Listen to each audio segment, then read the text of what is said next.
Yo, how y'all doing? Hope y'all are having a fine evening. It is currently 6:17 for me. So yeah, for most of the Western world, it's pretty late. Midnight for California, 3 a.m. for EST. So most of y'all are probably asleep. But other parts of the world, y'all could be chilling also. You never know. But yeah, ah, sorry, it's kind of been somewhat of a rougher day for me. I've been I'm just gonna be honest with y'all. I've been in a real bad mood today. I don't exactly know why. I just was feeling real pissed off. I don't know why. I wouldn't. I'm not sure like bad mood is the right way to put it, but I was just feeling really pissed off for some reason all day today. I don't know why. Hmm. I don't know. Maybe I should check to see if there's like any Sith artifacts near me or something. Who knows? Who knows? But hey, perhaps doing some more reading will calm my nerves and make things make things more amiable. Yes, let's put it like that. Right, but yes, I probably should do a bit of a recap for the story so far.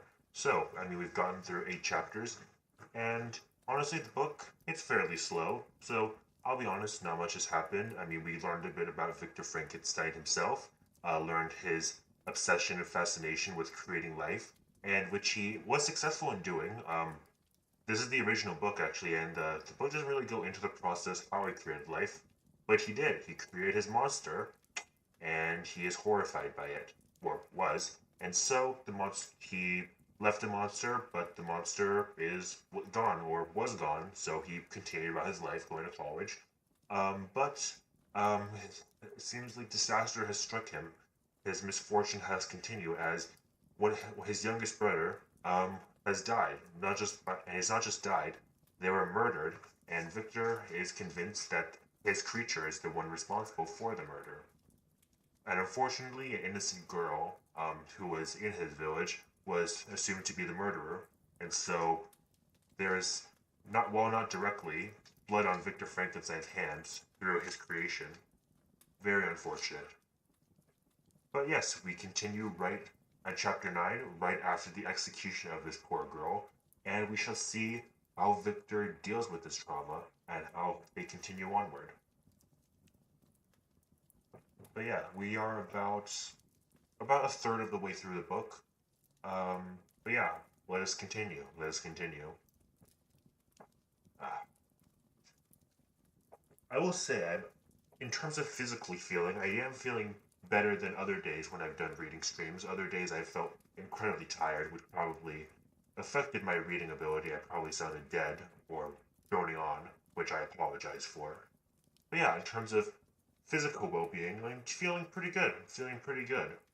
Of course, besides the whole being really pissed off all day for some reason. Again, I'm not sure why I was so angry, but but yeah. Excuse me. Just had to take some water. Oh. But yes, enough stalling. Let us continue reading on. Sorry, I just have to check something 1 second, very quick, very quick.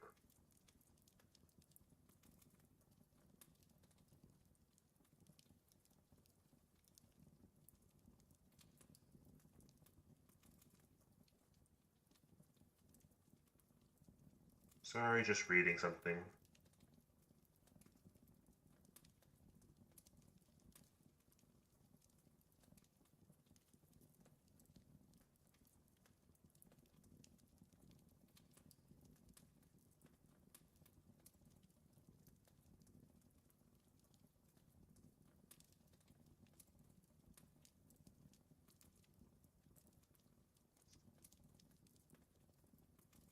Okay, all good. Sorry, I just had to respond to someone.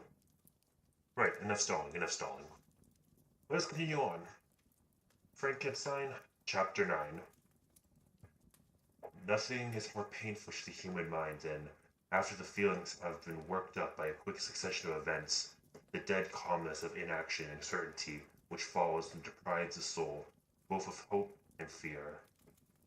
Justine died, she rested, and I was alive.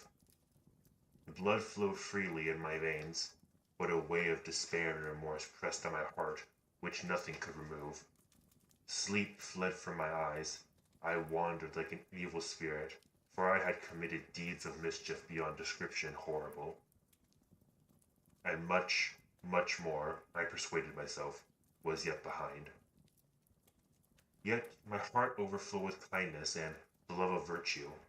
I had begun life with benevolent intentions and thirsted for the moment when I should put them in practice and make myself useful to my fellow beings. Now all was blasted. Instead of that serenity of consciousness which allowed me to look back upon my past with self-satisfaction, from thence to gather promise of new hopes, I was seized by remorse and the sense of guilt, which hurried me away to a hall of intense tortures such as no language can describe. This state of mind preyed upon my health, which had perhaps never entirely recovered from the first shock it had sustained. I shunned the face of man. All sound of joy or complacency was torture to me. Solitude was my only consolation, deep, dark, death-like solitude. My father observed with pain the alteration perceptible in my disposition and habits, and endeavored by arguments deduced from the feelings of his serene conscience and guiltless life, to inspire me with fortitude and awaken me in the courage to dispel the dark cloud which brooded over me. "Do you think, Victor," said he, "that I not suffer also? No one could love a child more than I loved your brother." Tears came into his eyes as he spoke. "But is it not a duty to the survivors that we should refrain from augmenting their unhappiness by an appearance of immoderate grief? It is also a duty owed to yourself, for excessive sorrow prevents improvement or enjoyment, or even the discharge of daily usefulness, without which is no man fit for society." This advice, although good, was totally inapplicable to my case. I should have been the first to hide my grief and console my friends if remorse had not mingled its bitterness, its terror, its alarm, with my other sensations. Now I could only answer my father with a look of despair and endeavor to hide myself from his view. About this time we retired to our house at Belrive. This change was particularly agreeable to me. The shunting of the gates regularly at 10 o'clock and the impossibility of the remaining time on the lake at that hour had rendered our residence within the walls of Geneva very irksome to me, and thus I was free. Often, after the rest of the family had retired for the night, I took a boat and passed many hours upon the water. Sometimes with my sails set, I was carried by the wind, and sometimes after rowing to the middle of the lake, I left the boat to pursue. Oh, I'm very sorry. Sorry. I ate just before I came onto stream. Where was I? Sometimes with my sails set, I was carried by the wind, and sometimes after rowing into the middle of the lake, I left the boat to pursue its own course and gave way to my own miserable reflections. I was often tempted, when all was at peace around me, and I the only unquiet thing that wandered restless in the scene so beautiful and heavenly. If I, except of some bat or the frogs whose harsh and interrupted croaking was heard only when I approached the shore, often, I say, I was tempted to plunge into the silent lake, that the waters might close over me and my calamities forever.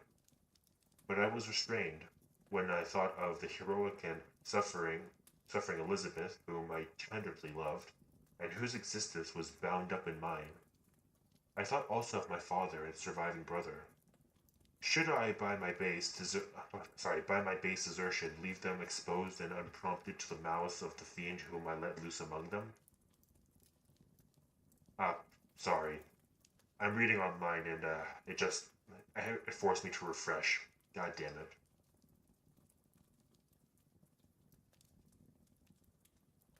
There we go. At these moments I wept bitterly and wished that peace would revisit my mind, only that I might afford them consultation and happiness. But that could not be. Remorse extinguished every hope. I had been the author of unalterable evils, and I lived in daily fear lest the monster whom I had created should perpetuate some new wickedness. I had an obscure feeling that all was not over and that he would still commit some signal crime by which its enormity, enormity, that I can't speak, by which its enormity, enormity, fucking hell, by which its enormity should almost efface the recollection of the past. There was always scope for fear so long as anything I loved remained behind. My abhorrence of this fiend cannot be conceived. When I thought of him I gnashed my teeth, my eyes became inflamed, and I ardently wished to extinguish that life which I had so thoughtlessly bestowed. When I reflected on his crimes and malice, my hatred and revenge burst all bounds of moderation. I would have made a pilgrimage to the highest peak of the Andes when when there have precipitated him at the base. I wished to see him again, that I might wreak the utmost extent of abhorrence of his head and avenge the death of William and Justine. Our house was the house of mourning. My father's health was deeply shaken by the horror of the recent events. Elizabeth was sad and desponding. She no longer took delight in her ordinary occupations. All pleasure seemed to her sacrilege toward the dead. Eternal woe and tears that then thought was the horrible tribute she should pay to innocence so blasted and destroyed. She was no longer the happy creature who, in earlier youth, wandered with me on the banks of the lake and talked with ecstasy of our future prospects. The first of those sorrows which are sent to wean us from the earth had visited her, and its dimming influence quenched her dearest smiles. "When I reflect, my dear cousin," she said, "on the miserable death of Justine Moritz, I no longer see the world and its works as they before appeared to me. Before I looked upon accounts of vice and injustice that I read in books or heard from others as tales of ancient days or imaginary evils. At least they were remote and more familiar to reason than to imagination. But now misery had come home, and men appeared to me as monsters thirsting for each other's blood. Yet I am certainly unjust. Everybody believed that poor girl to be guilty, and if she could have committed crimes which she suffered, assuredly she would have been the most depraved of human creatures, for the sake of a few jewels, to have murdered the son of her benefactor and friend, a child whom she had nursed from its birth and appeared to love as if it had been her own. I could not consent to the death of any human being, but I certainly should have thought such a creature unfit to remain in the society of men. But she was innocent. I know. I feel she was innocent. You are of the same opinion, and that confirms me. Alas, Victor, when falsehood can look so like the truth, who can assure themselves of certain happiness? I feel as if I was walking on the edge of a precipice, towards which thousands are crowding and endeavoring to plunge me into the abyss. William and Justine were assassinated. The murderer escapes. He walks around the world free and perhaps respected. But even if I were condemned to suffering on the scaffold for the same crimes, I would not change places with such a wretch. I listened to this discourse with extreme agony. Not in deed, but in effect, was the true murderer.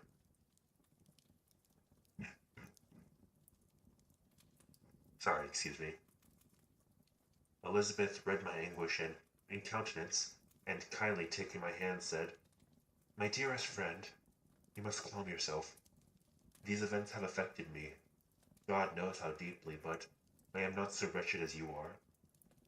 There is an expression of despair and sometimes of revenge in your countenance that makes me tremble. Dear Victor, banish these passions. Remember the friends around you who center all their hopes in you. Have we lost the power of rendering you happy? Ah, while we love, while we are true to each other, here in this land of peace and beauty, your native country, may we reap ever tranquil blessing. What can disturb our peace? And could not such words from her whom I fondly prized before every other gift of fortune suffice to chase away the fiend that lurked in my heart? Even as she spoke, I drew near to her, as if in terror, lest at that very moment the destroyer had been near to rob me of her. Thus not the tenderness of friendship, nor the beauty of earth, nor of heaven, could redeem myself from woe. The very accents of love were ineffectual. I was encompassed by a cloud which no beneficial influence could penetrate. The wounded deer dragged its fainting limbs to some untrodden brink. There to gaze upon the arrow which had pierced it, and to die, was a type of me. Sometimes I could cope with the sullen despair that overwhelmed me, but sometimes the whirlwind of passions of my soul drove me to seek, by bodily exercise and by change of place, some kind of relief for my intolerable sensations.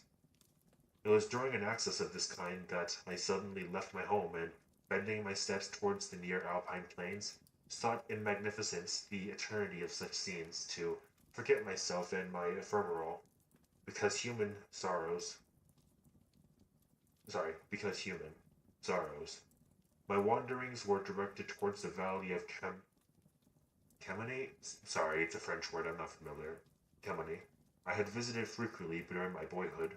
6 years had passed then since I was a wreck, but naught had changed in those savage and enduring scenes. I performed the first part of my journey on horseback. I afterwards hired a mule, and the more sure-footed and least liable to receive injury on these rugged roads. The water was fine, and it was about the middle of the month of August, nearly 2 months after the death of Justine, that miserable epoch from which I dated all my woe. The weight upon my spirit was sensibly lightened as I plunged yet deeper into the ravines of Arve. The immense mountains and precipices that overhung me on every side, the sound of the river raging among the rocks, and the dashing of the waterfalls around spoke of power mighty as omnipotence, and I ceased to fear or to bend before any less almighty than that which created and ruled the elements. Here displayed in their most terrific guise, still, as I descended higher, the valley assumed a more magnificent and astonishing character. Sorry, I had to check something. Ruined castles hanging on the... Wait, sorry. There we go. Ruined castles hanging on the precipices of tiny mountains, the impetuous Arve, the cottages every here and there peeping forth from among the trees formed a scene of singular beauty. But it was augmented and rendered sublime by the mighty Alps, whose white and shining pyramids and domes towered above all, as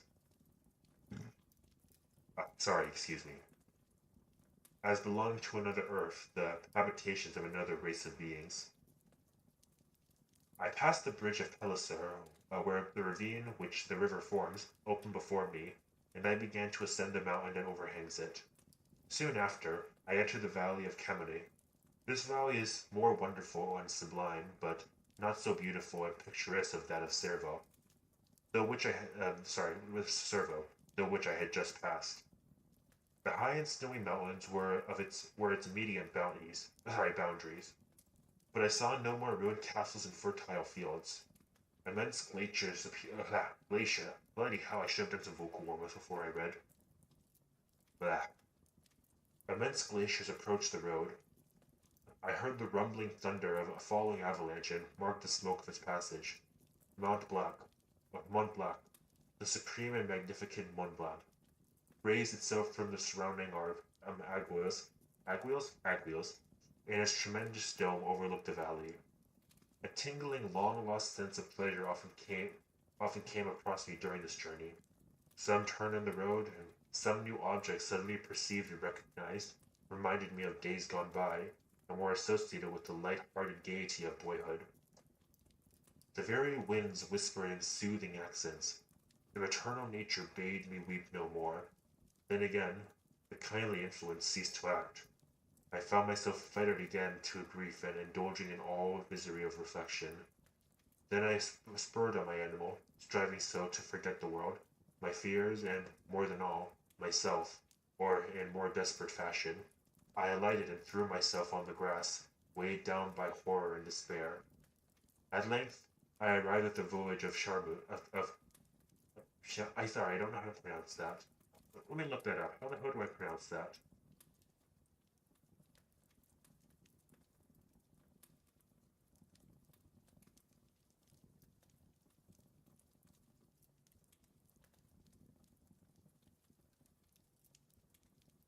look it up later. Upshamnik. Fuck it, whatever. Oxid, oxid, exhaustion. Fucking hell, what is wrong with me? Exhaustion succeeded to the extreme fatigue both of body and of mind which I had endured. For a short space of time, I remained at the window, watching damn you, Old English! The pallid lightings that played above Mont Blanc and listened to the rushings of the Arve, which pursued its noisy way beneath. The same lulling sound acted as a lullaby to my too keen sensations. When I placed my head upon my pillow, sleep crept over me. I felt it as it came, and blessed the giver of oblivion. End of chapter 9. Sorry, let me get some more water.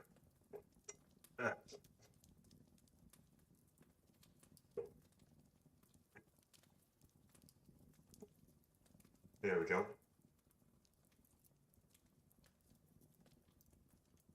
I spent the following day roaming through the valley.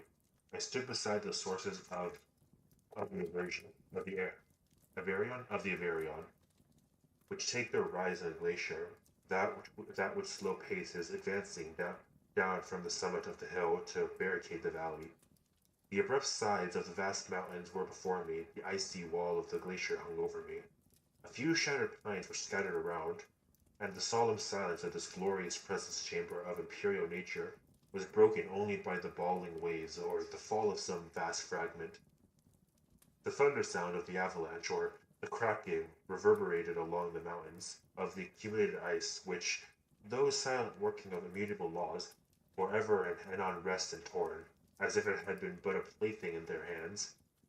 These sublime and magnificent scenes afforded me the greatest consolation that I was capable of receiving. They elevated me from all littleness of feeling, and although they did not remove my grief, they subdued and tranquilized it. In some degree, also, they diverted my mind from the thoughts over which it had brooded for the last month. I retired to rest at night, my slumbers, as it were, waited on and ministered to by the semblance of grand shapes which I had contemplated during the day. They congregated round me. At the unstained snowy mountain top, the glittering pinnacle, the pine woods and ragged bare ravine, the eagle soaring amidst the clouds, they all gathered round me, bade me be at peace.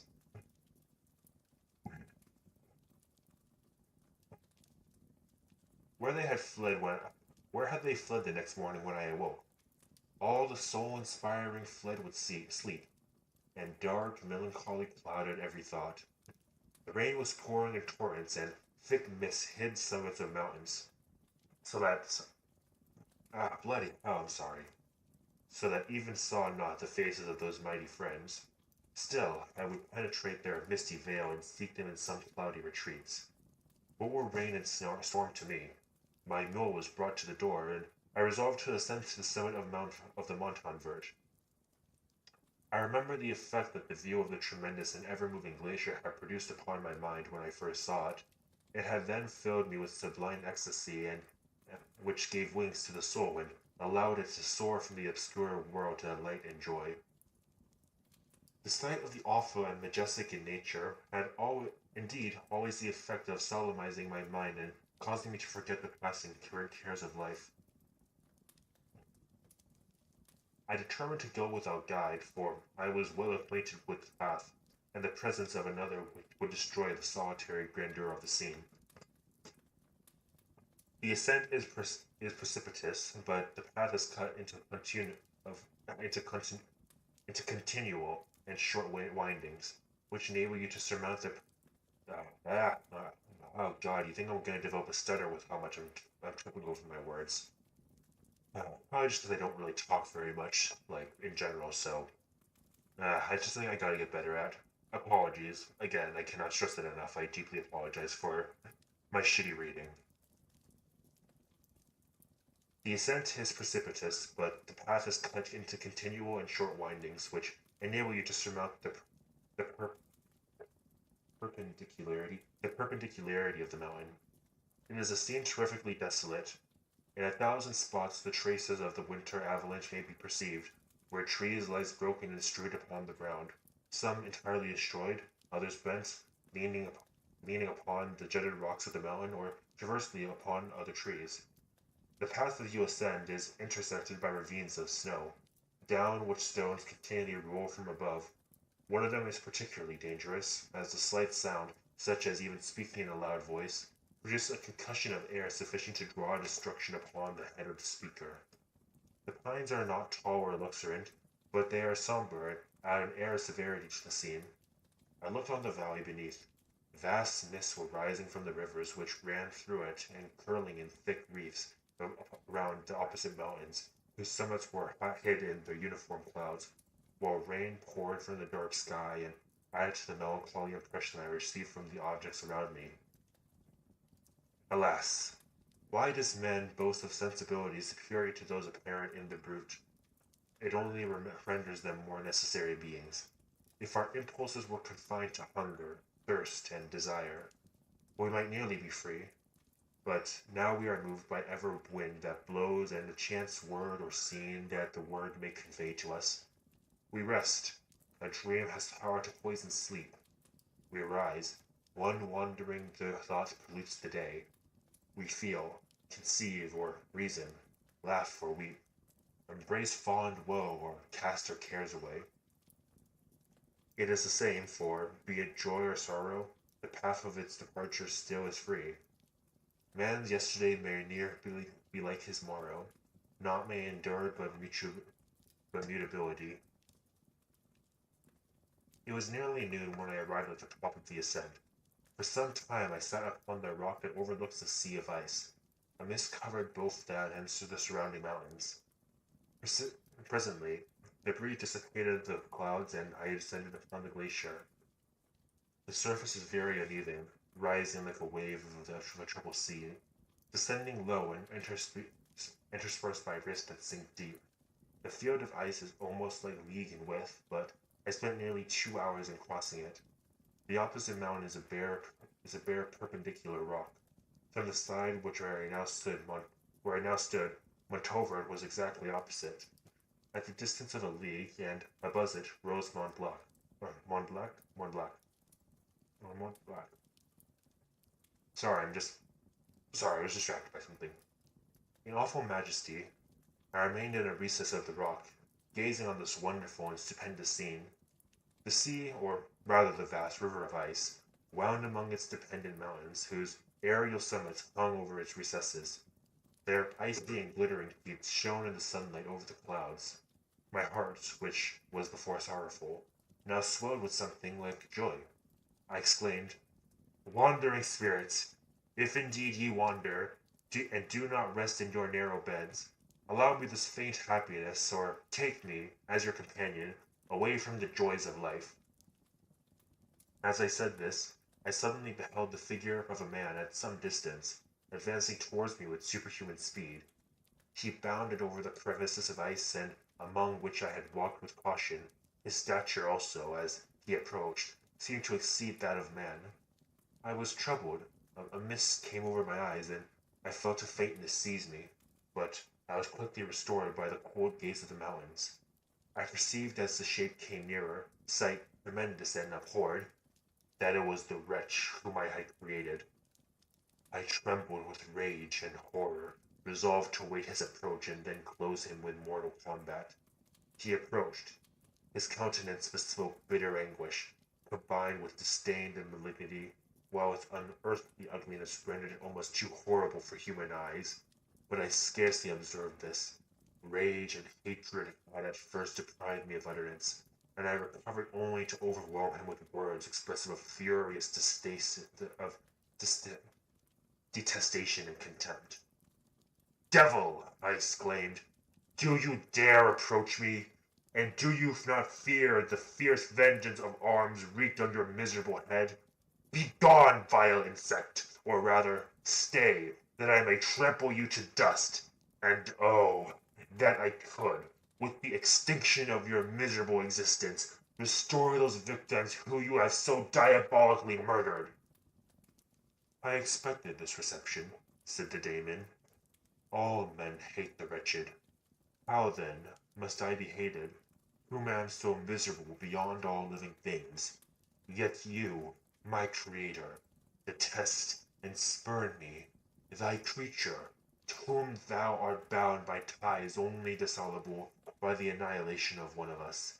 You propose to kill me. How dare you sport thus with life? Do your duty towards me, and I will do mine towards you and the rest of mankind. If you will, however, if you comply with my conditions, I will leave you in peace. But if you refuse, I will glut the maws of death until it be satiated with the blood of your remaining friends. Abhorrent monster! Fiend that thou art! The tortures of hell are too mild a vengeance for thy crimes. Wretched devil, you reproach me with your creation. Come on, then, that I may extinguish the sparks which I so negligently bestowed. My rage was within the bounds. I sprang on him, impelled with all feelings which can arm one being against the existence of another. He easily eluded me, then said, "Be calm. I entreat you to hear me before you give vent to your hatred and of my devoted heart. Have I not suffered enough, that you seek to increase my misery? Life, although it may only be an acclamation of the anguish, is dear to me, and I will defend it. Remember, thou hast made me more powerful than thyself. My height is superior to thine, my joints more supple. But I will not be tempted to set myself in opposition to thee. I am thy creature, and I will be even mild and docile to my natural lord and king, if thou art will to perform thy part, the which thou owest me. O Frankenstein, be not equitable to every other and trample upon me alone, to whom thy justice and even thy clemency and affection is most due. Remember that I am thy creature. I ought to be thy Adam, but I am a fallen angel, whom thou drivest from joy for no misdeed. Everywhere I see bliss, from which I alone am irrevocably excluded. I was benevolent and good. Misery made me a fiend. Make me happy, and I shall again be virtuous. Begone! I will not hear you. There can be no community between you and me. We are enemies. Begone, or let us try our strength in a fight in which one must fall. How can I move thee? Will no entreaties cause thee to turn a favorable eye upon thy creature, who implores thy goodness and compassion? Believe me, Frankenstein, I was benevolent, my soul glowed with love and humanity, but I am not alone. But am I not alone? Miserably alone. You, my creator, abhor me. What hope can I gather from your fellow creatures, who owe me nothing? They spurn and hate me. The desert mountains and dreary glaciers are my refuge. I have wandered here many days. The caves of ice, which I only do not fear, are a dwelling to me, and the only one which man does not grudge. The bleak skies I hail, for they are kinder to me than you fellow beings. If the multitude of mankind knew my existence, they would do as you do. They arm themselves for my destruction. Shall I not hate them who abhor me? I will keep no terms with my enemies. I am miserable, and I shall share my wretchedness. Yet it is in your powers to recompense me, and deliver them from an evil which has only remained for you to make so great, that not only you and your family, but thousands of others shall be swallowed up in the whirlwinds of its rage. Let your compassion be moved, and do not disdain me. Listen to my tale. When you have heard that, abandon or commiserate me, as you shall judge that I deserve. But hear me. The guilty are allowed, by human laws, bloody as they are, to speak in their own defense before they are condemned. Listen to me, Frankenstein. You accuse me of murder, and yet you would, with a satisfied conscience, destroy your own creature. Oh, praise the eternal justice of man. Yet I ask you do not spare me. Listen to me, and then, if you can, and if you will, destroy the work of your hands. 1 second, I need a bit more water.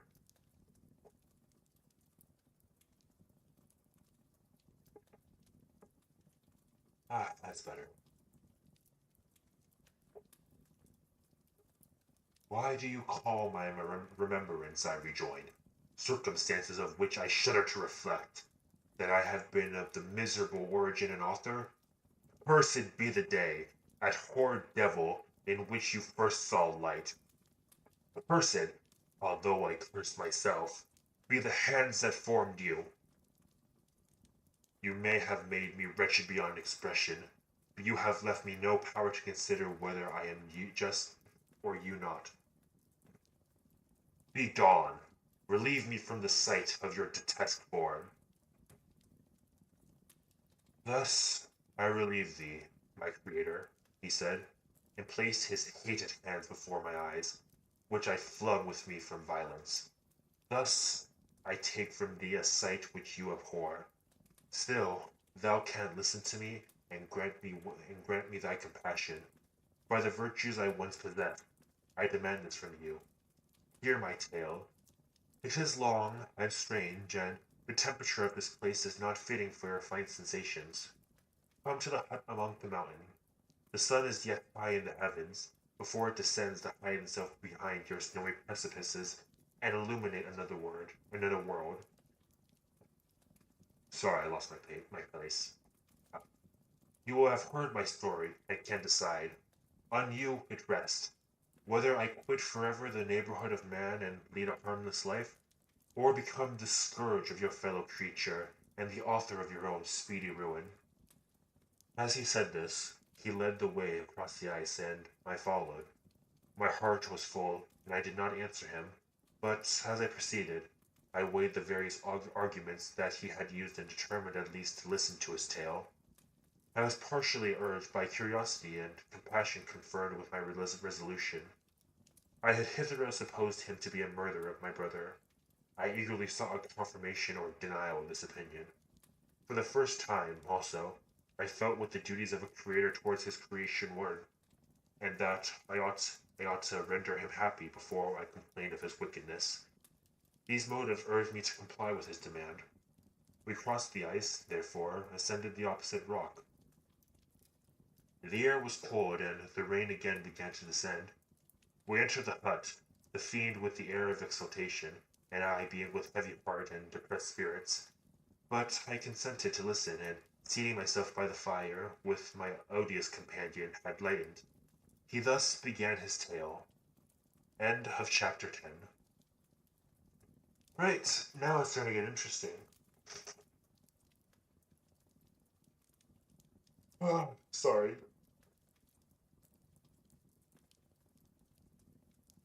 Okay, sorry, I'm just stretch a bit.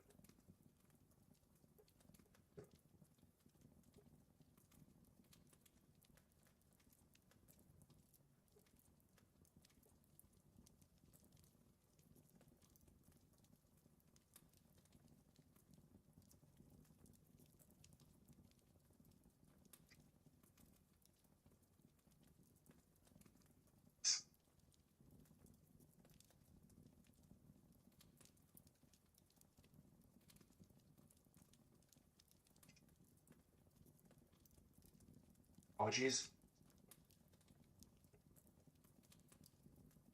Okay then. It is with considerable difficulty that I remember the original era of my being. All the events that the period appeared confused and indistinct. A strange multiplicity of sensations seized me, and I saw, felt, and heard and smelt at the same time.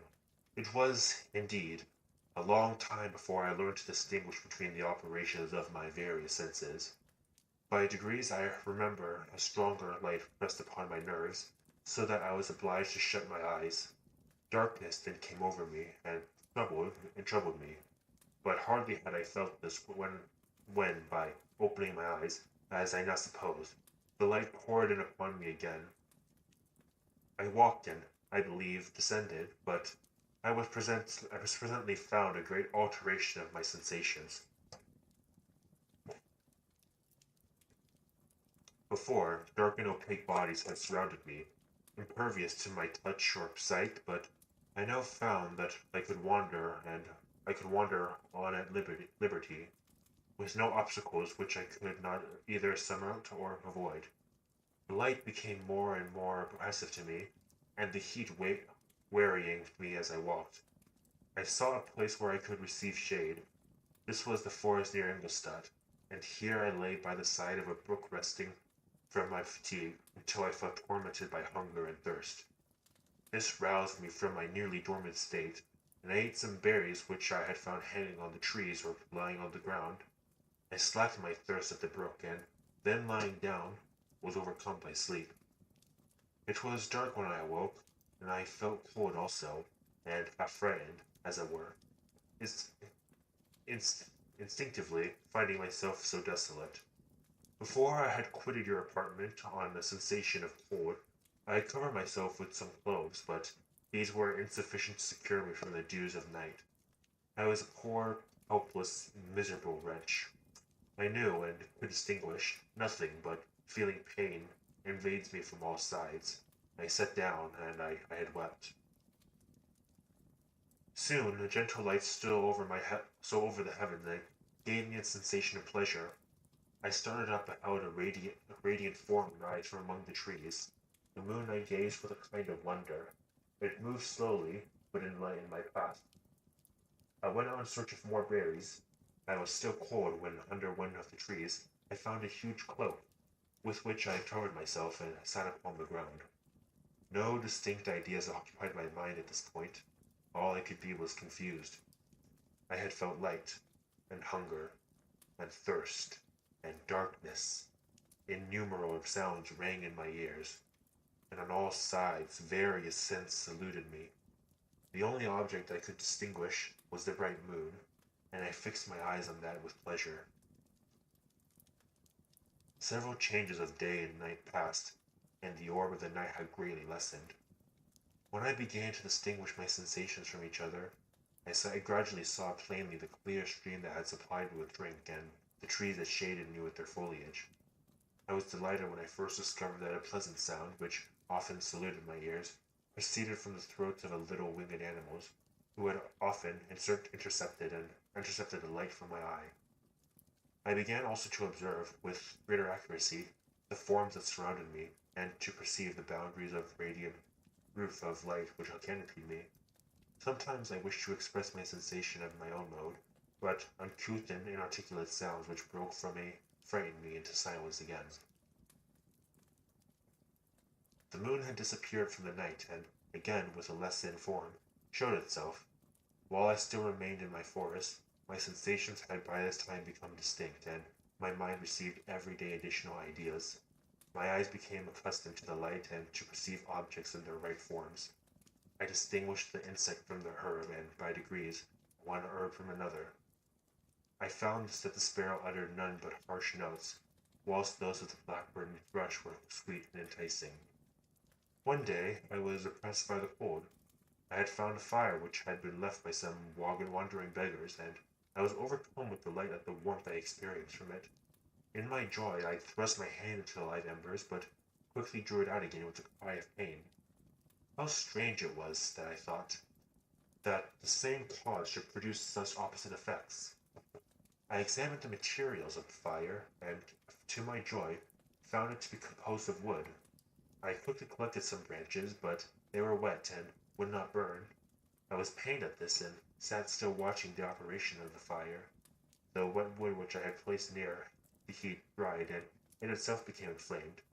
I reflected on this, and by touching the various branches, I discovered the cause, and bruised myself in collecting a great quantity of wood, that I might dry it and have a plentiful supply of fire.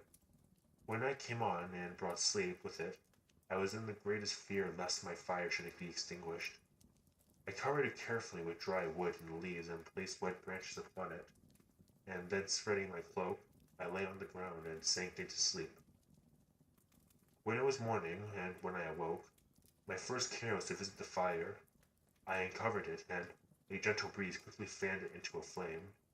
I observed this, and also contrived a fan of branches, which roused the embers when they were nearly extinguished. When night came again, I was found, with pleasure, that the fire had gave light as well as heat, and the discovery of this element was most useful to me in my food, for I had found some of the offals that the travelers had left had been roasted and tasted much more savory than the berries I gathered from the trees. I tried, therefore, to dress my food in the same manner, placing it on the live embers. I found the berries were spoiled by this operation, and the nuts and roots were much improved. Food, however, became scarce, and I often spent the whole day searching in vain for a few acorns to assuage the pains of hunger. When I found this, I resolved to quit the place that I had hitherto inhabited, to seek for one where the few wants I experienced would be more easily satisfied. In this emigration, I exceedingly lamented the loss of the fire which I had obtained through accident, and knew not how to reproduce.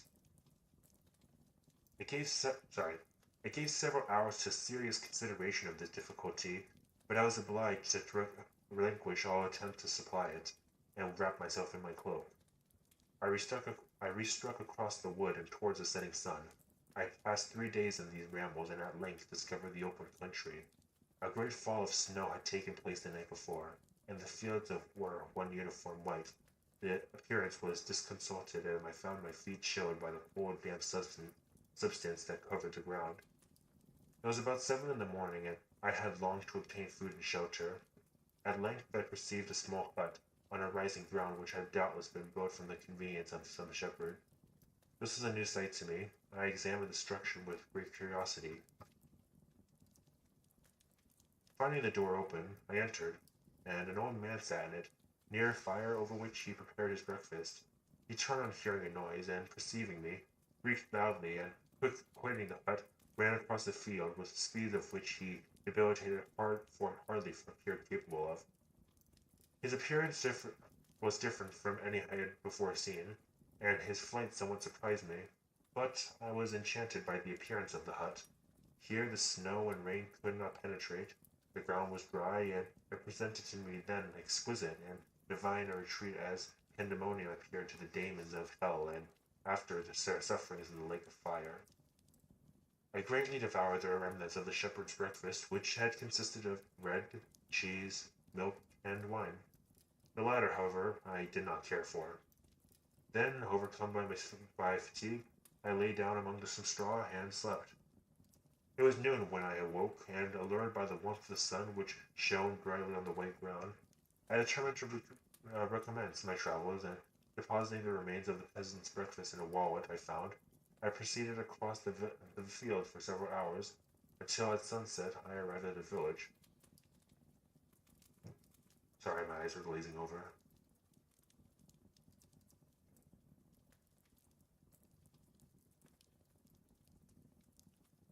Oh, oh, jeez.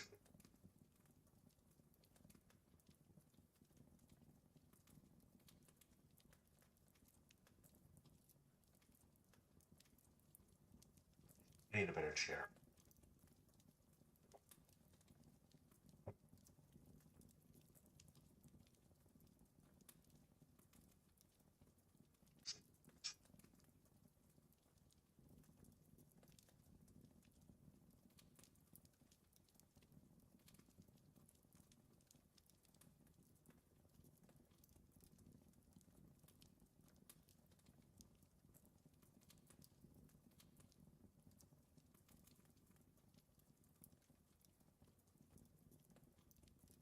Right.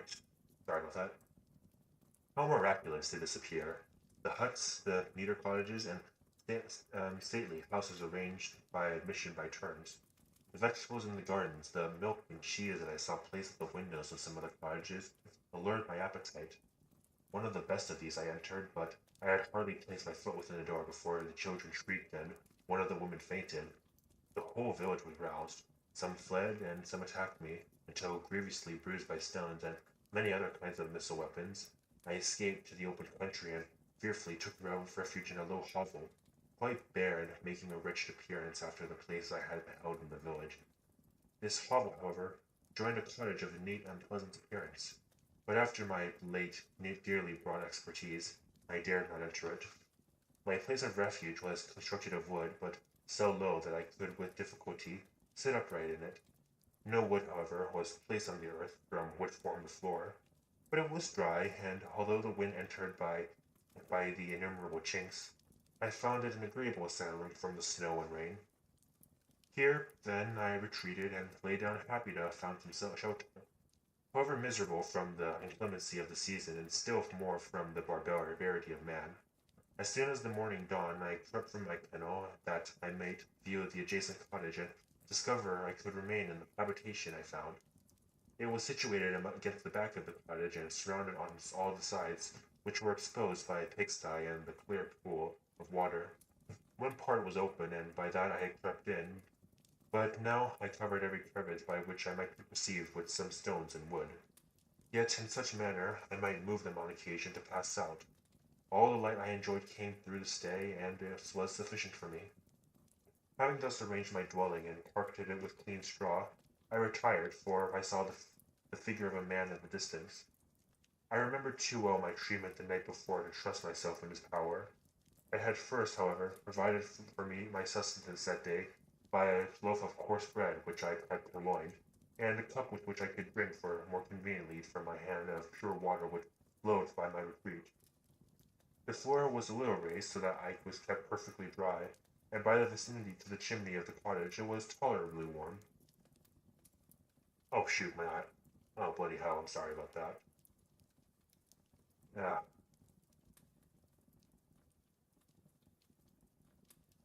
sorry, putting my hands in front of my face, it distorts my model slightly. Apologies.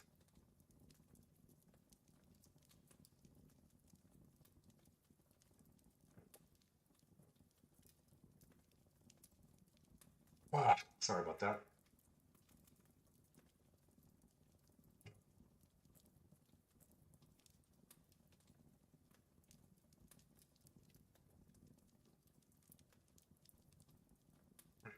Was I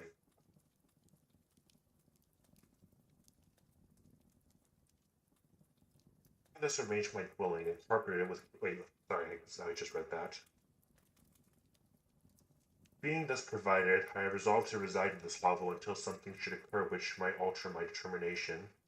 It was indeed a paradise compared to the bleak forest, my former residence, the rain-dropping branches and the dank earth, and I ate my breakfast with pleasure, and was about to remove a plank to procure myself a little water when I heard a step, and, looking through a small chink, I beheld a young creature with a pail on her head, passing right before my hovel. The girl was young and of gentle demeanor, unlike uns- sorry, unlike what I have since found cottagers and farmhouse servants to be. Yet she was meanly dressed, a coarse and blue petticoat, and a linen jacket being her only garb. Her fair hair was plaited but not adorned. She looked patient yet sad. I lost sight of her, and in about a quarter of an hour she returned bearing the pail, which was now partly filled with milk. As she walked along, seemingly sorry, incommodated by the burden, a young man met her, whose countenance was expressed by deep despondence. Uttering a few sounds with an air of melancholy, he took the pail from her head and bore it to the cottage himself. She followed, and they disappeared. Presently, I saw the young man again, with some tools in his hand, cross the field behind the cottage, and the girl was also bruised, some time in the house and some time in the yard. Upon examining my dwelling, I found that one of the windows of the cottage had formerly occupied a part of it, but the panes had been filled up with wood, and one of these was a small and perceptible, an almost imperceptible chink through which the eye could just penetrate. Through this crevice a small room was visible, whitewashed and clean, but very bare of furniture. In one corner, near a small fire, sat an old man, leaning his head on his hands in dissolute attitude. The young girl was occupied in arranging the cottage, but presently she took something out of a drawer, which employed her hands. She sat down by the old man, taking up an instrument, and began to play and produce sounds sweeter than the voice of a thrush or of the nightingale. It was a lovely sight, even to me, poor wretch who had never beheld aught beautiful before. The silver hair and benevolent countenance of the aged cottager won my reverence, while the gentle manners of the girl encased my love. He played the sweetful, mournful air which I perceived draw tears from the eyes of this amiable companion. of which the old man took no notice, until she sobbed audibly, and then produced a few sounds, and the fair creature, leaving her work, knelt at his feet. He raised her, and smiled with such kindness and affection that I felt sensations of a peculiar and overpowering nature.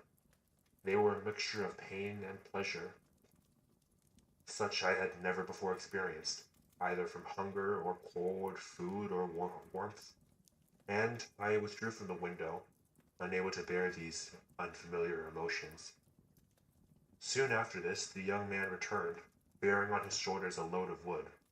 The girl met him at the door, hoped to relieve him of his burden, and taking some of the fuel into the cottage, placed it on the fire. Then she and the youth went apart into a nook of the cottage, and he showed her a large loaf and a piece of cheese. She seemed pleased, and went to the garden for some roots and plants, which she placed in the water and then upon the fire. She afterwards continued her work, whilst the young man went into the garden and appeared busily employed in digging and pulling up roots. After he had been employed thus about an hour, the young woman joined him, and they entered the cottage together. The old man had, in the meantime, been pensive, but on the appearance of his companions, he assumed a more cheerful air, and they sat down to eat.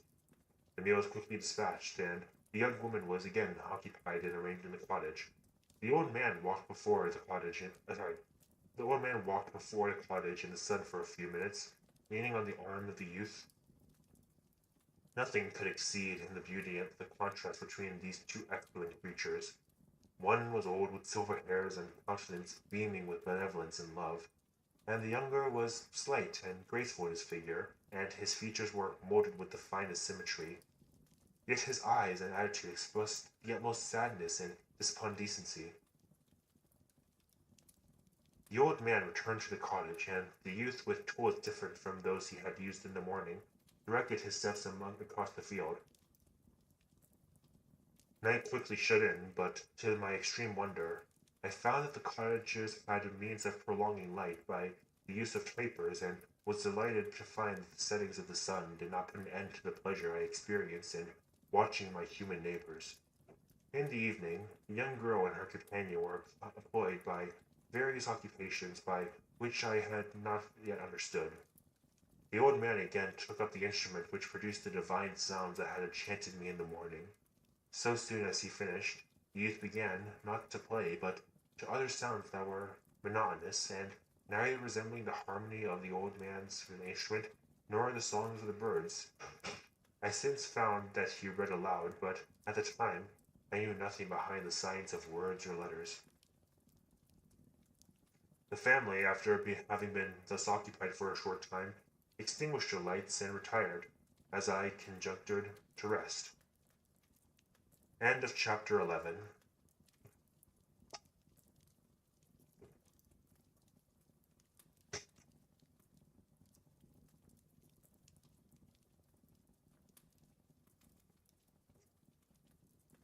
Right, chapter 12.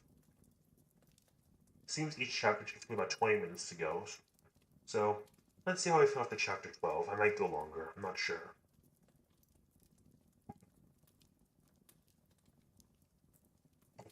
I lay on my straw, but I could not sleep. I thought of the occurrences of the day. What chiefly struck me was the gentle manners of these people, for which I longed to join them, but dared not. I remembered too well the treatment I had suffered the night before from the barbarous villagers, and resolved, whether course of conduct I might hereafter think it was right to pursue, that, for the present, I would remain quietly in my hovel, watching and endeavoring to discover the motives which influenced their actions. The cottagers arose the next morning before the sun.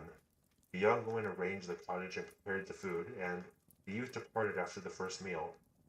This day was passed in the same routine as that which preceded it. The young man was constantly employed out the doors, and the girl in various laborious occupations within. The old man, who I soon perceived to be blind, has employed his leisure hours on his instrument or in contemplation. Nothing could exceed the love and respect which the younger cottagers exhibited towards their venerable companion. They performed towards him every little office of affection and duty with gentleness, and he rewarded them with his benevolent smiles. They were not entirely happy. The young man and his companion often went apart and appeared to weep. I saw no cause for their unhappiness, but I was deeply affected by it. If such loving creatures were miserable, it was less strange that I, an imperfect and solitary being, should be wretched. Yet, why were these gentle beings unhappy? They possessed a delightful house, which it was in my eyes, and every luxury. They had a fire to warm them when chill and delicious viands when hungry. They were dressed in excellent clothes, and still more, they enjoyed one another's company and speech, entertained to each days of affection and kindness. What did their tears imply? Did they really express pain? I was at first unable to solve these questions, but perpetual attention this time explained to me many appearances which were first enigmatic. A considerable, uh, a considerable period elapsed before I discovered one of the causes of the uneasiness in amiable family. It was poverty, and they suffered that evil in a very distressing degree. Their nourishment consisted entirely of the vegetables of their garden and the milk of one cow, which gave very little during the winter. When the masters could scarcely produce food to support it, they often, I believe, suffered the pains of hunger very poignantly, especially the two younger cottagers, for several times they placed food before the old man where they reserved none for themselves. This trait of kindness moved my sensibility, as I had been accustomed, during the night, to steal part of their store for my own consumption. But when I found that in doing this I inflicted pain on the cottagers, I abstained and sustained myself with berries, nuts, and roots which I gathered from the neighboring wood. I discovered also another means, through which I was enabled to assist the laborers. I found that the youth spent great part of each day in collecting wood for the family fire. During the night I often took his tools, of the use of which I quickly discovered, and brought home firing sufficient for the consumption of several days. I remember the first time I did this, the young woman, when she opened the door in the morning, appeared greatly astonished on seeing a great pile of wood on the outside. She uttered some words in a loud voice, and the youth joined her, who also expressed surprise. I observed with pleasure that he did not go to the forest that day, but spent it in repairing the cottage and cultivating the garden. By degrees I made a discovery of still greater moment. I found that these people possessed a method of communicating their experience and feelings to one another by articulate sounds. I perceived that the words they spoke sometimes produced pleasure or pain, smiles or sadness in the minds and countenances of the hearers. This was indeed a godlike science, and I ardently desired to become acquainted with it. But I was baffled in every attempt I made for this purpose. Their pronunciation was quick, and the words they uttered not having any apparent connection with visible objects. I was unable to discover any clue by which I could unravel the mystery of their reference. By great application, however, and after having remained during the space in several revelations of the moon in my hovel, I discovered the names that were given to some of the more familiar objects of discourse. I learned and applied the words fire, milk, bread, and wood. I also learned the names of the cottagers themselves. The youth and his companion had often for several of them. Sorry, had each of them several names, but the old man only had one, which was father. The girl was called sister or Agatha, and the youth Felix, brother or son. I cannot describe the delight I felt when I learned the ideas appropriated to each of these sounds and was able to pronounce them. I distinguished several other words without being able to yet understand or apply them, such as the good, dearest, unhappy. I spent the winter in this manner. The gentle manners and beauty of the cottagers greatly endeared them to me, which, when they were unhappy, I felt depressed. When they rejoiced, I sympathized with their joys. I saw few human beings the same besides them, but if any other happened to enter the cottage, their harsh manners and rude diet only enhanced me to the superior accomplishments of my friends. The old man, I could perceive, often endeavored to encourage his children, as sometimes I found that he called them, and to cast off their melancholy. He would talk in a cheerful accent, with an expression of goodness, and bestowed pleasure even upon me. Agatha listened with respect. Her eyes sometimes filled with tears, and she endeavored to wipe away unperceived, but I generally found that her countenance and tone were more cheerful after having listened to the exertions of her father. It was not thus with Felix. He was always the saddest of the group, and, even to my unpractised senses, he appeared to have suffered more deeply than his friends. But if his countenance was more sorrowful, his voice was more cheerful than that of his sister, especially when addressed to the old man. I could mention innumerable instances which, although slight, marked the dispositions of these amiable cottagers. In the midst of poverty and want, Felix carried with pleasure to his sister the first little white flower that peeped out from beneath the snowy ground.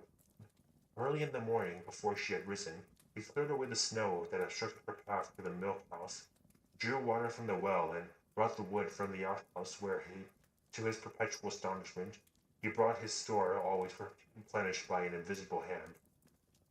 In the day, I believe he worked sometimes for a neighboring farmer, because he often went forth and did not return until dinner. Yet no, he yet brought no wood with him. At other times he worked in the garden, but as there was little to do in this frosty season, he read to the old man and Agatha. This reading had puzzled me extremely at first, but by degrees I discovered that he uttered many of the same sounds when he read as when he talked. I conjectured, therefore, that he found on the paper signs for speech which he understood. I ardently longed to comprehend these also, but how was that possible when I did not even understand the sounds for which they stood as signs?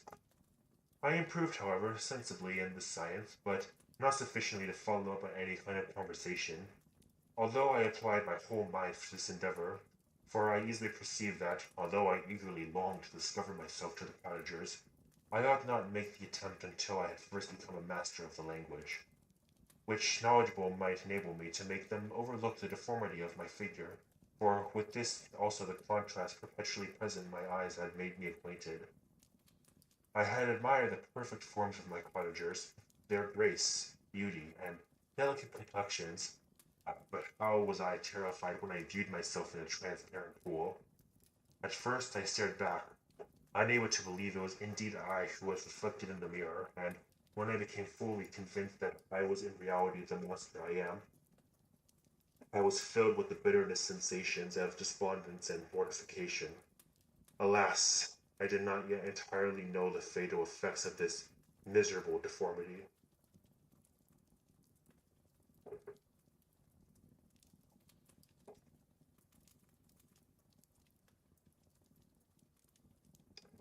As the sun became warmer and the light of the day longer, the snow vanished, and I beheld the bare trees and the black earth. From this time Felix was more employed, and the heart-moving indications of impending famine disappeared. Their food, as I afterwards found, was coarse, but it was wholesome, and they produced sufficiency of it. Several new kinds of plants sprung up in the garden, which they dressed, and these signs of comfort increased daily as the season advanced. The old man, leaning on his son, walked each day at noon, when it did not rain, as I found it was called when the heavens forth its waters. This frequently took place, but high wind quickly dried the earth, and the season became far more pleasant than it had been. My mode of life in my hovel was uniform. During the mornings I attended the motions of the cottagers, and when they were dispersed in the various occupations, I slept. The remainder of the day was spent in observing my friends. When they had retired to rest, if there was any moon or the night was starlight, I went into the woods and collected my own food and fueled for the cottage. When I returned, as often as it was necessary, I cleared the path for the snow and performed those offices that I had seen done by Felix. I afterwards found that these labors performed by an invisible hand greatly astonished them, and once or twice I heard them, on these occasions, utter the words "good spirit," "wonderful," but I did not understand the signification of these terms. My thoughts now became more active, and I longed to discover the motives and feelings of these lovely creatures. I was inquisitive to know why Felix appeared so miserable and Agatha so sad. I thought, foolish wretch, that it might be in my power to restore happiness to these poor people. When I slept or was absent, the forms of the venerable blind father and the gentle Agatha and the excellent Felix flitted before me. I looked upon them as superior beings who, who would be the arbiters of my future destiny. I formed in my imagination a thousand pictures of presenting myself to them, and their reception of me. I imagined that they would be disgusted until by my gentle demeanor and conciliating words. I should first win their favor and afterwards their love. These thoughts exhilarated me and led to apply with fresh ardor to the acquainting of the art of language. My organs were indeed harsh, but supple, and though my voice was very unlike the soft music of their tones, yet I pronounced such words as I understood with tolerable ears. It was as the ass and the lap-dog, yet surely the gentle ass, whose intentions were affectionate, although his manners were rude, deserved better treatment than blows and execration. The pleasant showers and genial warmth of the spring greatly altered the aspect of the earth. Men who before this change seemed to have been hid in caves and dispersed themselves and were employed in various arts of cultivation. The birds sang in more cheerful notes, and the leaves began to bud forth on the trees. Happy, happy earth, fit habitation for gods, which, short of time, was bleak, damp, and unwholesome. My spirits were elevated by the enchanting appearance of nature. The past was blotted from my memory, the present was tranquil, and the future gilded by bright rays of hope and anticipations of joy. End of chapter 12. Okay, that chapter went along a bit faster. I think I can do one more. Yep, I think I can do one more. Right, you'll get a bonus chapter. Let me update the title really quickly.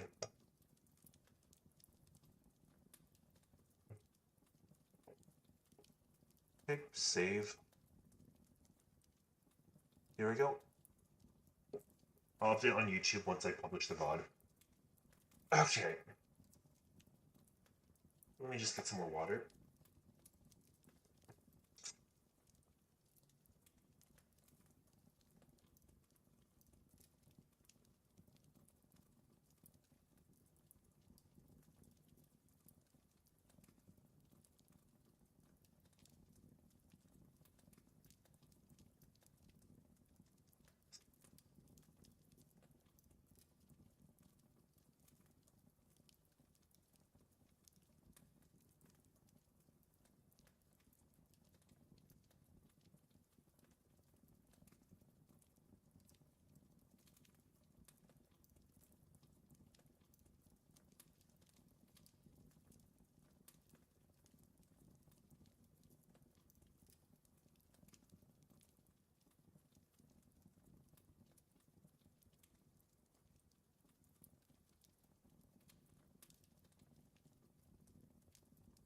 I just have to reply to a text.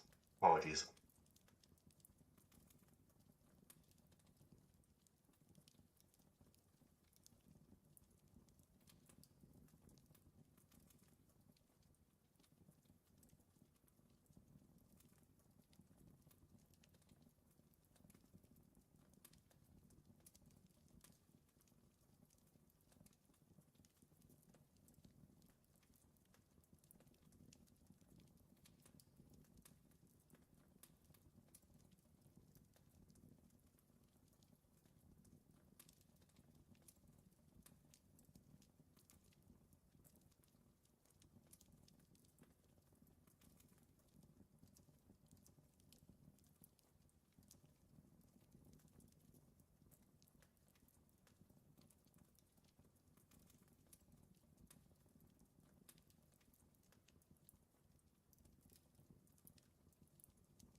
man had to reply something a bit urgent.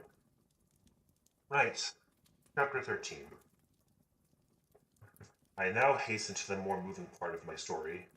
I shall relate events that impress me with feelings which, from what I have been, have made me what I am. Sorry, 1 second. 1 second, sorry. Apologies again.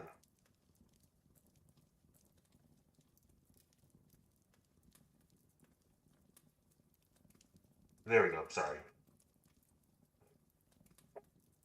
Spring advanced rapidly. The weather became fine and the skies cloudless. It surprised me that what before was desert and gloomy should now bloom with the most beautiful flowers in Verdure. My senses were gratified and refreshed by a thousand scents of delight and a thousand sights of beauty. It was on one of these days, when my cottagers periodically rested from labor, that the old man played on his guitar and the children listened to him, that I observed the countenance of Felix was melancholy beyond expression.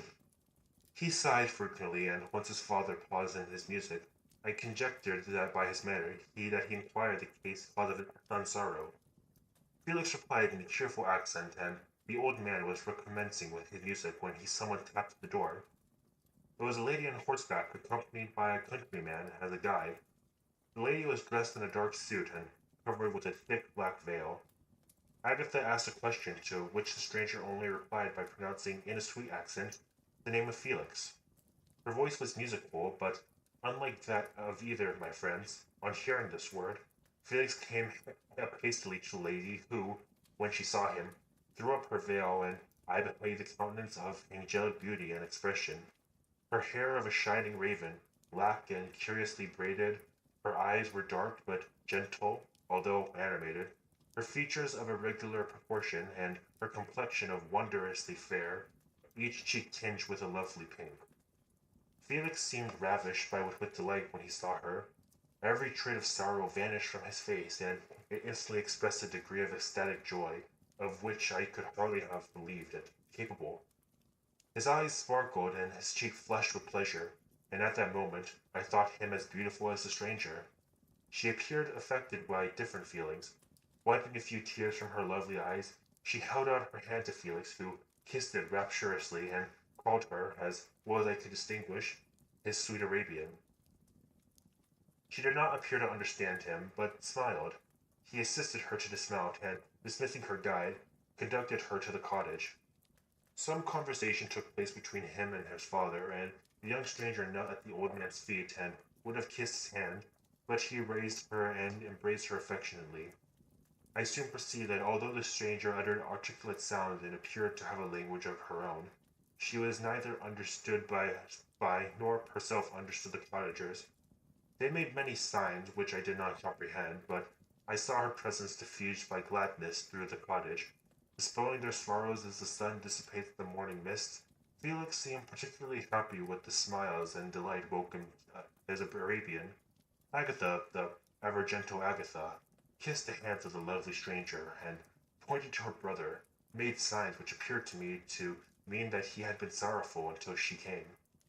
Some hours passed thus, and while they, by countenances, expressed joy, the cause of which I did not comprehend, presently I found, by the frequent recurrence of some sound which the stream repeated after them, that she was endeavoring to learn their language, and the idea instantly occurred to me that I should make use of the same instructions to the same end. The stranger learned about 20 words at the first language. Most of them, indeed, were those which I before understood, but I profited by the others. As night came on, Agatha and the Arabian retired early. When they separated, Felix kissed the hand of the stranger and said, "Good night, sweet Safi." He sat up much longer, conversing with his father, and by the frequent repetition of her name, I conjectured that the lovely guest was the subject of their conversation. I ardently desired to understand them, and bent every faculty towards the purpose, but found it impossible. The next morning, Felix went out on his work, and after the usual occupations of Agatha were finished, the Arabian sat at the feet of the old man, and taking his guitar, played some airs so entrancingly beautiful that they at once drew tears of sorrow and delight from my eyes. She sang, and her voice flowed in such a rich cadence, swelling or dying away like the nightingale of the woods. When she had finished, she gave the guitar to Agatha, who at first declined it. She played the simple air, and her voice accompanied it in sweet accents. But unlike the wondrous strange of the stranger, the old man appeared enraptured and said some words which Agatha endeavored to explain to Safie, by which he appeared to wish to express that she bestowed upon him the greatest delight by her music. The days now passed as peacefully as before, with sole alteration that joy had taken place of sadness in the countenances of my friends. Safie was always gay and happy, and she and I improved rapidly in the knowledge of language, so that in 2 months I began to comprehend most of the words uttered by my protectors. In the meanwhile, also the black ground was covered with herbage, and the green banks interspread with innumerable flowers. Sweet to the scent and the eyes, stars of pale radiance among the moonlit woods. The sun became warmer, the night was clear and balmy. My nocturnal shambles were an extreme pleasure to me, although they were considerably shortened by the late setting and early rising of the sun, for I never ventured abroad during daylight, fearful of meeting with the same treatment I had formerly endured in the first village which I had entered. My days were spent in close attention that I might more speedily master the language, and I might boost and that improve more rapidly than the Arabian, who understood very little and conversed in broken accents, while I comprehended and could imitate almost every word that was spoken. While I improved in speech, I also learned the science of letters as it was taught to the stranger, and this opened before me a wide field of wonder and delight. The book from which Felix instructed Safie was Volney's Ruins of Empires. I should not have understood the purport of this book had not Felix, in reading it, given the very minute explanations. He had chosen this work, he said, because the declamatory style was framed in imitation of Eastern authors. Though this work I obtained a cursory knowledge of history and view of several empires at present existing in the world, it gave me an insight into the manners, governments, and religions of different nations of the earth. I heard of the slothful aesthetics of the stupendous genius and mental activity of the Grecians, of the wars and wonderful virtues of the early Romans, and the um, ah, sorry, of the subsequent degenerating of the decline of the mighty empire, of chivalry, Christianity, and kings. I heard of the discovery of the American hemisphere, and went with Safie over the hapeless fate of its original inhabitants. These wonderful narrations inspired me with such strange feelings. Was man indeed at once so powerful, so virtuous and magnificent, yet so vicious and base? He appeared at one time in mere scion of evil principle, and at another as all sorry, as all that can be convinced of noble and godlike. To be great and virtuous, man appeared the highest honor that can befall a sensitive being. To be base and vicious, as many on record have been, appeared the lowest degradation, a condition more abject than that of a blind mole or hapless worm. For a long time, I could not convince how one man could go forth to murder his fellow, or even why there were laws and governments. But when I heard details of vice and bloodshed, my wonder ceased, and I turned away with disgust and loathing. Every conversation the cottagers now opened new wonders to me. Sorry. While I listened to the instructions which Felix bestowed upon the Arabian, the strange system of human society was explained to me. I heard of the division of property, and of immense wealth and squalid poverty, of rank, descent, and noble blood. Words induced me to turn towards myself. I learned that possessions most esteemed by your fellow creatures were high and unsullied, descent united with riches. A man might be respected with only one of these advantages, but without either he was considered, except very rare instances, as a vagabond and a slave, doomed to waste his powers for the prophets and chosen few. And what was I? Of my creation and creator I was absolutely ignorant, but I knew I possessed no money, no friends, no kind of property. I was, besides, endued with a figure hideously deformed and loathsome. I was not even the same nature as man. I was more agile than they, and could subsist upon a coarser diet. I bore the extremes of heat and cold with less injury to my frame. My stature far exceeded theirs. When I looked around, I saw and heard none like me. Was I, then, a monster, a blot upon the earth, from which all men fled and whom all men disowned? I cannot describe you the agony that these reflections inflicted upon me. I tried to dispel them, but sorrow only increased with knowledge. Oh, that I had forever remained in my native wood, nor known nor felt beyond the sensations of hunger, thirst, and heat. Of what a strange nature is knowledge! It clings to the mind when it once seized on its volition on the rock. I wish sometimes to shake off all thought and feeling. I'm sorry, 1 second. All thought and feeling. But I learned there was one means to overcome the sensation of pain, and that was death, a state which I feared, yet did not understand. I admired virtue and good feelings, and loved the gentle manners and amiable qualities of my cottagers, but I was shut out from intercourse with them, except through means by which I obtained by stealth, when I was unseen and unknown, which rather increased than satisfied the desire I had of becoming among my fellows. The gentle words of Agatha and the animated smiles of the charming Arabian were not for me. The mild exhortations of the old man and the lively conversation of the lovely Felix were not for me. Miserable, unhappy wretch. Other lessons were impressed upon me even more deeply. I heard of the difference of sexes, the birth and growth of children, how the father doted on the smiles of infants and the lively sallies of the older child, how all the life and cares of the mother were wrapped up in the precious charge, and how the mind of youth expanded and gained knowledge, a brother, sister, and all the various relationships which bind one human being to another in mutual bonds. But where are my friends and relations? No father had watched my infant days, no mother had blessed me with smiles and caresses, or, if they had, all my past life was now a blot, a blind vacancy in which I disguised nothing, or distinguished nothing.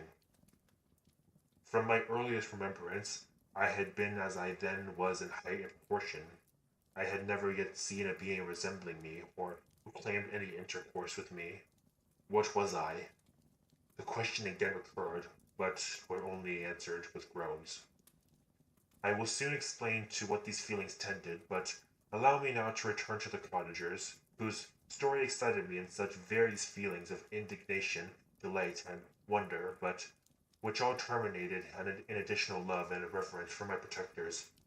For so I loved, in an innocence, half painful deceit, to call them.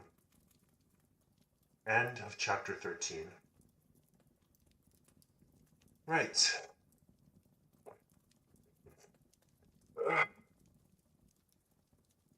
I also finished that one relatively quickly. Do I dare go another chapter? Let's see. Let me check to see how long this one is. Oh, chapter 14 is very short. Yeah, let's just read chapter 14. It's only 6 pages. I'll probably keep adding on chapters, but I don't know. I feel alright reading right now. I feel like the story is getting more interesting now that the monster has been introduced. But yes, let's continue. One more chapter, one more. Chapter 14. Some time elapsed before I learned the history of my friends. It was one which could not fail to impress itself deeply on my mind, unfolding as it did a number of circumstances, each interesting and wonderful to one so utterly inexperienced as I was. The name of the old man was de Lacy. He was descended from a good family in France, where he had lived for many years in affluence, respected by his superiors and beloved by his equals. His son was bred in the service of his country, and Agatha had ranked with ladies of the highest distinction. A few months before my arrival, they had lived in a large and luxurious city called Paris. Surrounded by friends and possessed by every enjoyment with virtue, refinement of intellect, or taste accompanied by moderate fortune, could afford. The father of Saifi had been the cause of their ruin. He was a Turkish merchant and had been inhabited Paris for many years when, for some reason which I could not learn, he became obnoxious to the government. He was seized and cast into prison the very day that Saifi arrived from Constantinople to join him. He was tried and condemned to death. The injustice of his sentence was very flagrant. All Paris was indignant, and it was judged that his religion and wealth, rather than the crime alleged against him, had been the cause of his condemnation. Felix had accidentally been present at the trial. His horror and indignation were uncontrollable when he heard the decision of the court. He made, at that moment, a solemn vow to deliver him and then looked around for the means. After many fruitless attempts to gain admittance to the prison, he found a strongly grated window in an unguarded part of the building, which lightened the dungeon of the unfortunate Mohammedan, who, loaded with chains, waited in despair the execution of the barbarous sentence. Felix visited the grate at night and made known to the prisoner his intentions in his favor. The Turk, amazed and delighted, endeavored to kindle the zeal of his deliverer by promises of reward and wealth. Felix rejected the offer with contempt, yet when he saw the lovely Saifi, who was allowed to visit her father and who by her gestures expressed her lively gratitude, the youth could not help owning his mind that the captive possessed a treasure which would fully reward his toil and hazard. The Turk perceived the impression that his daughter had made on the heart of Felix, and endeavored to secure him more entirely in his interest by the promise of her hand in marriage, so soon as he should be conveyed to a place of safety. Felix was too delicate to accept this offer, yet he looked forward to the probability of the event as to the consumption of his happiness. During the ensuing days, while preparations were going forward for the escape of the merchant, the zeal of Felix was warned by several letters that he received from this lovely girl, who found means to express her thoughts in the language of her lover by the aid of the old man, a servant of her father who understood French. She thanked him in the most ardent terms for his intended services toward her parent, and at the same time she gently deplored her own fate. I have copies of these letters, for I found means, during my residence in this hovel, to procure the implements of writing, and the letters were often in the hands of Felix or Agatha. Before I depart, I will give them to you, and they will prove truth of my tale, but at present, as the sun is already far declined, I shall only have time to repeat the substance of them to you. Saif related that her mother was a Christian Arab seized and made a slave by the Turks. Recommended by her beauty, she had won the hearts of her father of Saifi, who married her. The young girl spoke in high and enthusiastic terms of her mother, who, born in freedom, spurned bondage to which she was now reduced. She instructed her daughter in the tenets of her religion, and taught her to aspire to higher powers of intellect and independence of spirit forbidden to the female followers of Muhammad. This lady died, but her lessons were indelibly impressed on the mind of Saifi, who sickened at the prospect of again returning to Asia and being immured within the walls of a harem, allowed only to occupy herself with infantile amusements, ill suited to the temper of her soul, now accustomed to the grand ideas and a noble emulation for the virtue. The prospects of marrying a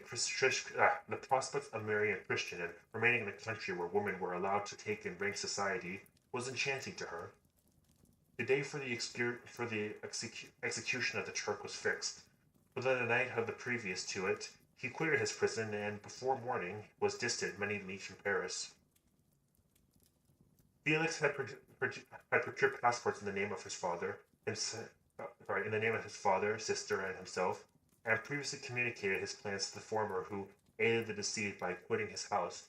Under the pretense of a journey, he concealed himself with his daughter in an obscure part of Paris. Felix conducted the fugitives through France to Lyons and across Monsieur's to Leghorn, where the merchant had decided to wait a favorable opportunity of passing into some part of the Turkish dominions.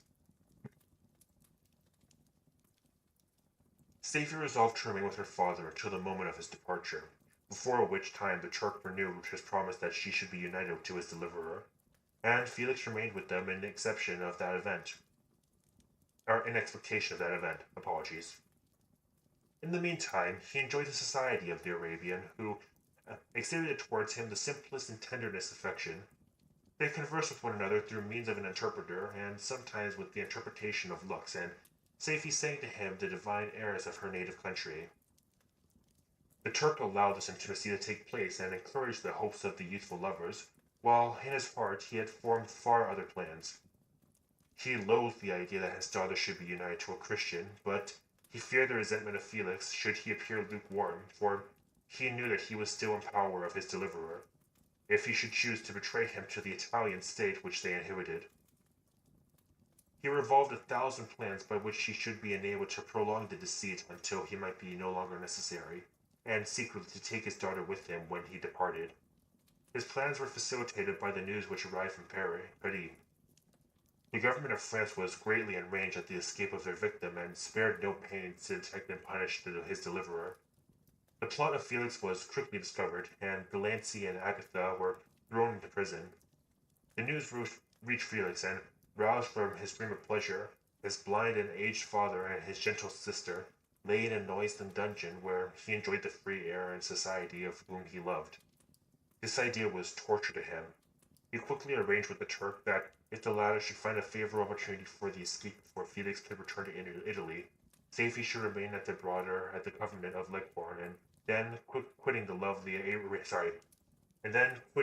Arabian, he hastened to Paris, and delivered himself to the vengeance of the law, hoping to free de Lacy and Agatha by this proceeding. He did not succeed. They remained confined for 5 months before the trial took place, the result of which deprived them of their fortune and condemned them to a perpetual exile from their native country. They found a miserable asylum in the cottage of Germany, where I discovered them. Felix then soon learned that the treacherous Turk, for whom his family endured of such unheard oppression, on discovering that his deliverer was thus reduced to poverty and ruin, became a traitor to the good feeling and honor, and had quitted Italy with his daughter, insultingly sending Felix a pittance of money to aid him, and, he said, in some plan of future maintenance.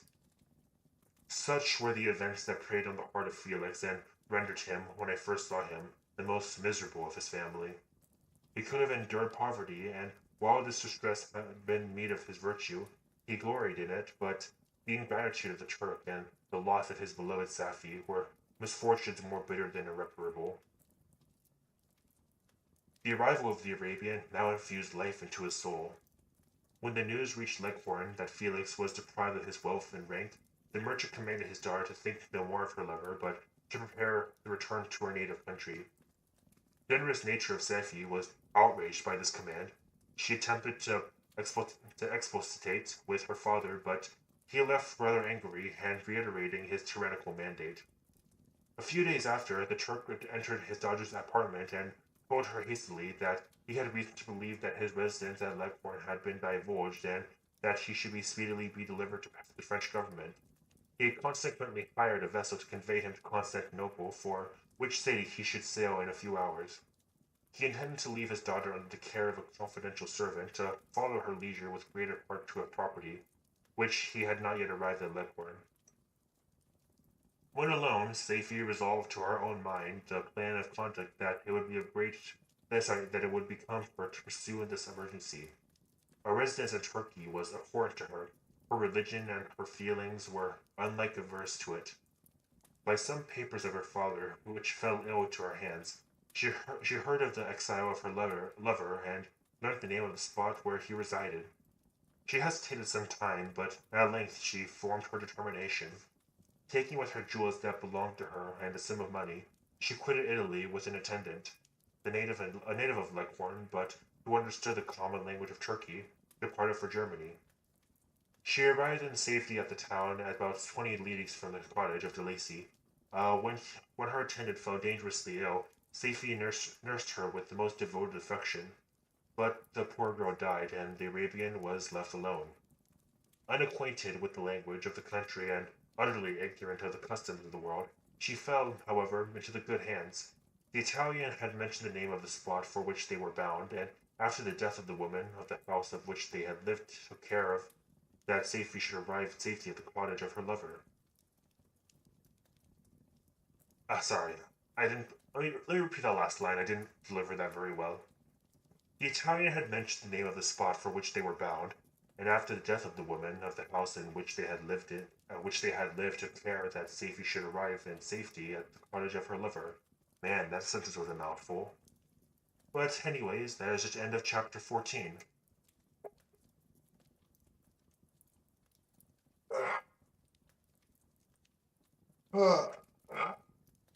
Right.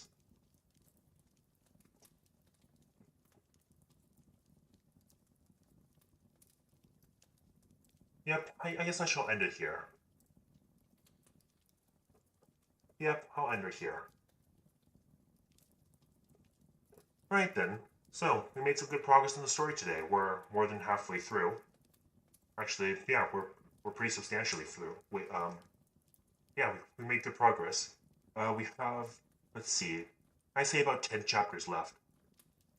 So probably like two more streams, and then I'll probably be able to finish the book. Ow. Ow. But yeah. But as always, if anyone is ever watching this VOD in the future, much appreciated. But yeah, this is where I will take my leave. So this is gonna be Valley Song signing out. Hope y'all have a damn good one, and take care, y'all. Stay safe, everyone. Again, have a good night. Oh god, sorry. Have a good night, y'all, and stay safe. Have a damn good one. Ciao, guys.